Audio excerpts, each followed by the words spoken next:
experience and ability to go play at a high level for us. But we definitely need Kyler and Mario and Lee Anthony to kind of take another step here as we get into the second quarter of the season. Now you got Sean and Cade listed as co-starters, as well as Garrett and Milan. Yeah. You need separation between those two? Just kind of really, some of it just, well, at guard, it just really depends on practice. I mean, they're just battling every day at practice, and that's just kind of the Dan Brooks model.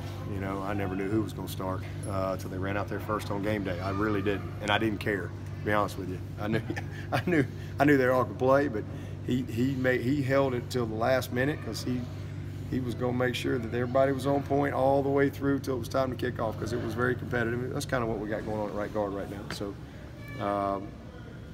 I'm not sure who's going to run out there just yet, because we still got tomorrow and Friday and got pregame and all that, but they'll both play a lot. But it's very competitive. And as far as tight end, a lot of it depends on personnel call, you know, opening plays, you know, whatever it might be. So, but both those guys will start for us off and on as we go. But technically, Garrett's kind of our starting H-back, fullback guy, and Milan's a little bit more the starting tight end guy.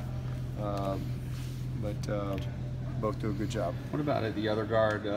How close is Bockhorst right now? Is there a pretty significant gap between he and I would like what Bockhorst is doing. He's coming. He's coming. He's not ready yet to.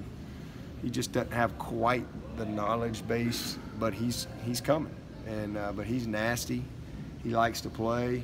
The game's still a little fast, but I love his competitiveness, his will to learn what to do, and he's making good progress.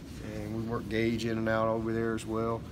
But John John's definitely the guy that you know has got to play at a high level for us if we're going to have the type of year we want to have. How's Jordan Williams been this week? Has he looked good in practice? Yeah, he's done better. And he practiced today, did pretty much everything today. So he's making really good progress. You think he can play maybe on Saturday? I think it's possible. You know, we'll see. You know, but I think he's close. But we'll wait and see. You know what they say by the end of the week. Bobby Dodd's been a stadium that's seen some heartbreaking losses for the Clemson program. What makes that such a difficult place to go in and play? You know, I don't really think it's a difficult place to go in and play. I just think that we've had some games where we hadn't played well, and when you throw pick sixes and you know you give up some boneheaded plays, you get beat anywhere. Bobby Dodd, Death Valley, it don't matter. And then I think we played up here twice one time. We had a couple years in a row. They did the realignment or whatever. But you know, it's a place that you got to show up and be ready. And then it's a great rivalry. Georgia Tech's beaten Clemson more than Clemson's beaten them over the years. But certainly since I've been here, we've had some tough ones down there. I can't remember what happened in '05. I don't remember what happened in '05. I know we lost. Like I definitely know we lost. Yeah, it was like the touchdown got called back or something because of a guy wasn't out on the field. The tight end wasn't. Is that what it was? Oh my gosh, yeah. yes. You're the only team that didn't have a fumble. That's going exactly into that game, right. And you had like 3 of them. Yeah, and then '07 was something similar. who was our quarterback? Was that Cohen? Cullen, yeah. It was Palmer. I think it was Mike. I've tried to shut that out of my mind too. I don't remember that one. But it gets real clear to me starting '09. It's like very vivid. Right, Jerry. Thomas' only holding call. Yeah. '09. Awesome. '09. We had they had the fake field goal. We had the holding call at the end after we hit Jacoby. It was crazy. They hit Demarius Thomas, and then they ended up kicking the field goal there. But that was a crazy one. And then in '11, we'd gotten off like 8-0 or something, and we just spit the bit, man. We didn't know how to handle that. We were way out of our league as far as just we ain't never been there. Right. And just building the program and the culture and the mindset and how to handle adversity.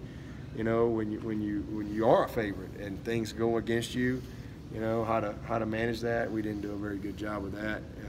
So that was a disaster. And then and then we go down there and I guess it was 14. Because we had to, and Deshaun, we're kind of up and down the field. Deshaun gets hurt, and Cole's still we weren't hurt. quite ready to play.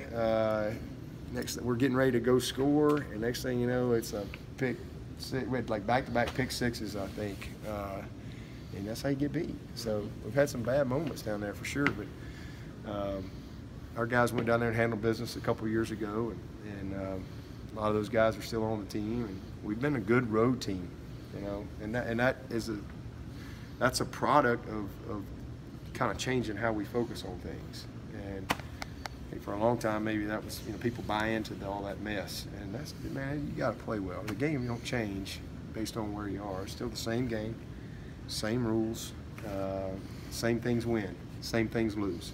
So, you know, we're just trying to be focused on not where we play or any of that. Just play well, and let's grow, and let's get better, and let's just play our best game this week. And the only way that can happen is have our best Thursday, let's have our best Friday, and then everybody take just relentless pride in trying to be a winner. You know, trying to fight for every play that you get for it to be a plus. You know, and when you have that mindset, then you have a chance to be successful. That don't mean you're not going to have some adversity, make mistakes, things happen. I mean, every team's got good players, but it's just you got to play 4 quarters and try to win a whole lot more than you lose. Coach, Galloway had a catch early in the game on Saturday, but you said he missed the block on that interception. Yep. I think next play. Yeah.